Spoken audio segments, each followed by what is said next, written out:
So the police put a prisoner in the cell next to me. He said I confessed to him. I was given a 3-day trial. I was sentenced to death and put on death row. We stop at a gas station in Exton, Pennsylvania. And as I got out of the car, the officer driving pulled past the cubicles. Now, we all got out of the car and ran over to the cubicle together, and I went in and started peeing. And the officer's holding the door for me, and my eyeglasses start fogging up. You know what I mean? Because you go from the freezing cold to the warm to the cold, your eyeglasses.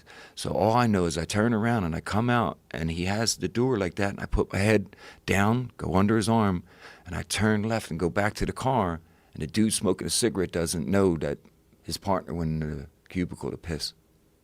And as I'm running back to the dude, he pulls his pistol out and point blank shoots at me, Joe, like, pow. And as it went past my face, I was like, oh, shit. I hit the ground. I ran, and he's following me with the gun. I could feel it like I was waiting for him to blast me, you know? Why did he shoot at you? Because he thought I overpowered his partner. Oh. He doesn't know. His testimony at trial was, I turn around, Nick's running at me, my partner's down or gone. I pulled my gun and he runs, and I wasn't going to let a death row prisoner run, so I tried to stop him. I shot. So I run around the corner, I hit the ground, I ripped all the skin off my hands. I run around the corner and I fly towards this restaurant, and there's all these people innocently eating dinner. And I'm running right towards the plate glass window because he ain't going to blast me, you know?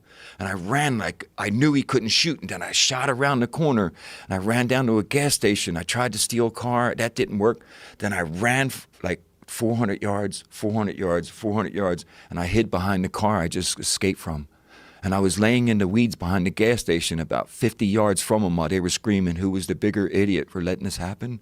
And I was thinking, oh my God, like, what am I doing? I blew out both quads. I did my hamstrings. I ripped my feet open. I ran so hard in terror that I didn't care, man. And I got away. And I made it all the way to Florida, and I was going to leave the country and all this. And I said, I got to go back. How did you get to Florida? I stole a dude's wallet in New York, and I got on an airplane, and I went down to Florida, and I tried to rob a drug dealer. And I tried to do I was sitting there. I was so angry. I was going to kill myself. I was on, I'll never forget this day.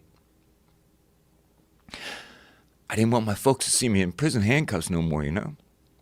So I was going to buy a raft, and I was going to go out in the ocean, and I was going to have one last party with all the foods that I loved.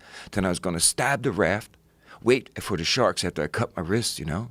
And then I was going to cap myself and go. Then I said, no, I'm going back.